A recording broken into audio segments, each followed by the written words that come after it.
एक छोटे से गांव में जंगल के किनारे एक बांदर का बच्चा, उसका छोटा भाई और उसकी मेहनती माँ रहते थे। माँ हर सुबह पहाड़ पर जाकर फल तोड़ती और शाम को बाजार में बेचती थी, लेकिन उस पर महाजन का बहुत सारा कर्ज था। कर्ज ना चुका पाने पर महाजन आए दिन उसे अपमानित करता था। एक दिन तो उसने पूरे बाजार वालों के सामने माँ पर चिल्लाकर कहा कि कर्ज चुका नहीं सकती तो यहाँ फल बेचने का हक नहीं है। इतना ही नहीं, गुस्से में उसने माँ को धक्का देकर जमीन पर गिरा दिया और उसकी सारी टोकरी सड़क पर बिखर गई। दूर खड़ा छोटा बांदर ये सब देख रहा था। अपनी माँ को अपमानित होते देखकर उसका दिल फट गया। वो दौड़कर आया, माँ को गले लगाया और रोते रोते बोला, माँ तुम चिंता मत करो, तुम्हारा हर कर्ज मैं चुका दूंगा। उसी रात उसने फैसला किया कि वो खुद काम करेगा, चाहे जितनी भी मेहनत करनी पड़े। अगले दिन से वो काम ढूंढने निकल पड़ा। फल इकट्ठे करना, लकड़ियां ढोना, पानी लाना, जो भी काम मिलता वो करता। गांव के लोग उसकी मेहनत देखकर प्रभावित हो गए। कोई थोड़ा खाना देता, कोई कुछ सिक्के देता और वो हर एक रुपया जोड़कर रखता, सिर्फ माँ का कर्ज चुकाने के लिए।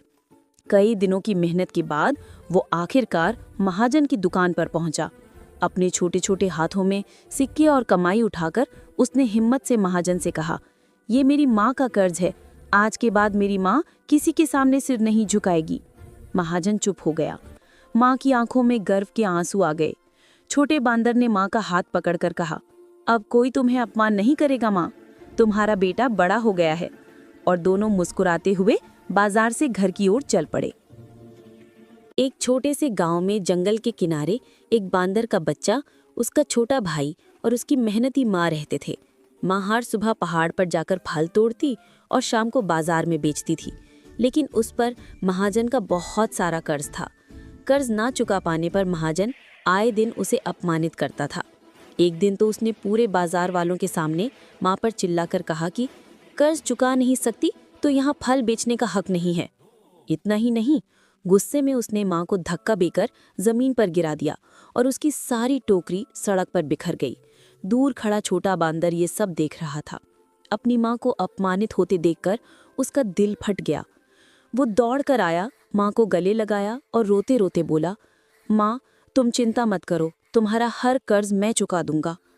उसी रात उसने फैसला किया कि वो खुद काम करेगा, चाहे जितनी भी मेहनत करनी पड़े। अगले दिन से वो काम ढूंढने निकल पड़ा।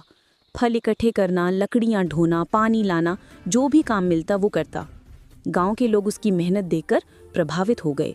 कोई थोड़ा खाना देता, कोई कुछ सिक्के देता और वो हर एक रुपया जोड़कर रखता, सिर्फ माँ का कर्ज चुकाने के लिए। कई दिनों की मेहनत के